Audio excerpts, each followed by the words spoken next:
Good morning. Welcome to GR Flooring. Hi, thank you. How are you today? I'm doing great, and yourself? Pretty darn good. Excellent. So how can I help you this fine morning? I was coming here to find out what all this vinyl plank is all about. Excellent. So what do you know about vinyl plank so far? I know I like the look of it, and I've seen a lot of pictures on Instagram lately, so that's about it. Okay.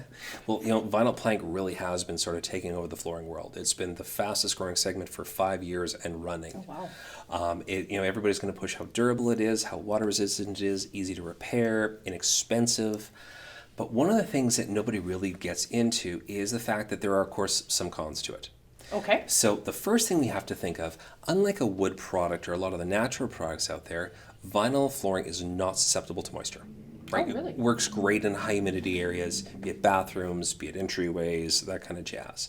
But what it is susceptible to is heat. So, the light beating in through the windows there, it can actually cause the floor to expand and contract. Oh, wow. So you just have to be careful. We really do recommend having window treatments or blinds up on there, although we do have some products in there that, of course, handle it way better than others. Okay. The other thing to think of when you're looking at vinyl flooring is the fact that while it is very durable, lasts a long time, we do it in a lot of commercial installations, restaurants, hair salons, yoga studios. Anywhere, right? It isn't scratch proof. Right? Okay. So they all have a very dull finish, like they're very low gloss, and there's always some texture of something to it to tend to minimize the marking, but it still will be there. We have it on the floor here in the showroom, and it's been down for a few years now. Of course, there's different trades walking in and out constantly. If you really get down your hands and knees, you can see it scratched to heck and back. But of course, standing just looking at the floor, I like to think it looks pretty darn good. I don't see any scratches at all. Right. So I can show you some you'd like. They are there, but they're nice and hidden. That's perfect. So then we get into the construction of it. So we have 3 main types. First of all would be what we call the glue down product. Okay. Now this here, it's always going to be the cheapest floor. It's typically 2 to 3 millimeters, so it's very thin. It still has the same construction as all of them, where you have a wear layer, you have a core, then you have whatever installation system. But because it's so thin, and because it's typically made to be very inexpensive, it's the most susceptible to the heating that we were talking about. Oh, okay. Okay. Definitely. So what can actually happen with these 2 mils is when the sun beats down on it for any period of time, it can actually start warping so much. Oh, so like it would cut kind of. It peaks, it warps, it moves. Wow. Not so great. So if you have great window coverings in there or keep your windows closed all the time, it can work, but really not something that we recommend to the average installation. No one lives in the dark all the time. Exactly. The next construction we take a look at here would be the floating product. Okay. Now again, it's hung and groove system, very similar to a laminate floor. So great, right? So easy install, everything else. You would think so. But the problem with it, and actually the sample here really shows it, probably been pushed one too many times, they have very, very thin tongue and grooves. Okay, so that interlocking system is very small. So unfortunately, it's also very fragile. So when you're installing the planks with these floors, unlike a laminate, because laminate snaps in together, there's lots of meat, there's lots of strength there, right? These don't have that. So they can actually fracture while you're installing it.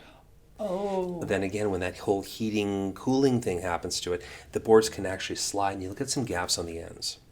So that makes sense. What people think they're pretty comfortable installing it, not really good. So that would be why my cousin's floor is gapping at the ends then. And that's the thing.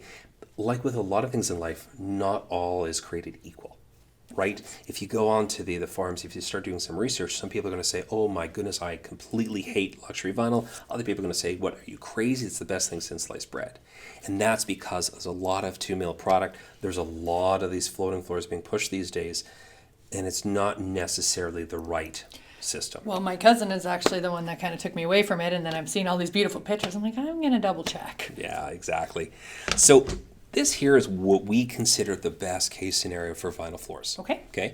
This is what's called a 5 millimeter loose lay product. It's a lot thicker, yeah. It is much thicker, right?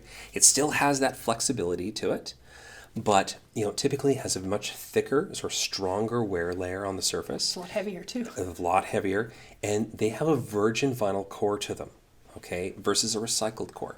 Now, most people think recycle's better than the original stuff, definitely, right? Yeah. But unfortunately, with this kind of thing, it's not true. Really? Because when they're doing that recycling, when they're mixing all the stuff back together, they're adding different polymers and different materials to that core that reduce the stability of it.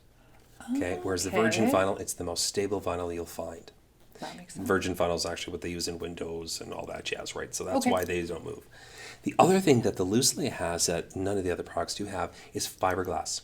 There's actually emulsified fiberglass in that core right there. You can see that little layer of white. Yeah, I do. And that also acts as a great stabilizer for it.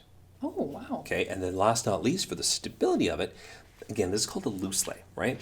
So technically you don't need to fasten it. You can actually just loose lay it on the floor with a little bit of glue or tape on the perimeter to hold it in place. Oh, wow. We still always glue it. Okay. Reason being, it's just an extra little sense of insurance, right? It helps hold in place, has a little bit of memory to it. So it's a pressure-sensitive adhesive, though. So you actually spread it on the floor, go for lunch, go for supper, screw off for a few hours, and it actually flashes over, slightly dries. So the glue actually gets dry to the point where you can actually walk on it, Oh, really? and it doesn't transfer. So installing this glue down loose lay is actually faster than even the floating systems where it clicks together. That's crazy. Okay. Now, again, with the virgin vinyl, with the thickness, with the weight, with the fiberglass, it actually doesn't warp the same that the other floors do. So this one won't cup at all then? Exactly. I've never seen one of those cup or peak or warp. You'll get a little bit of movement, more so if it gets really, really cold in the area, you get a little bit of shrinkage. But again, with the glues, with everything we're doing there, it actually pulls apart. It goes back to its original shape. Oh, perfect. You know, one of the people who work here, actually two of the people who work here, they have this installed in their garage. Really? Yes, I've been there for over 10 years now. Of course, in the winter, when they go away, they turn the heat off, and I've been told, I haven't seen it myself, but I'm saying it's about 1.5 inches, 2 inches of water that freezes to ice. And And then it's fine. And then every spring, they pressure wash it, let it dry, and the floor looks spectacular. that's good. That's insane. Yes. Like, wow. No other product will do it. That's why we do a lot of this in cabins, a lot of this in RT, like not RTMs, but RTMs as well, but a lot of RVs, campers, anything that has to put up with a lot of wear and tear. And cold to hot, that type of thing as well. That's awesome. 100%. And again, that's really what we push. We've been doing it for years. It just works. So if you want to take a look at some samples here, and let's get some things I'd going. love to.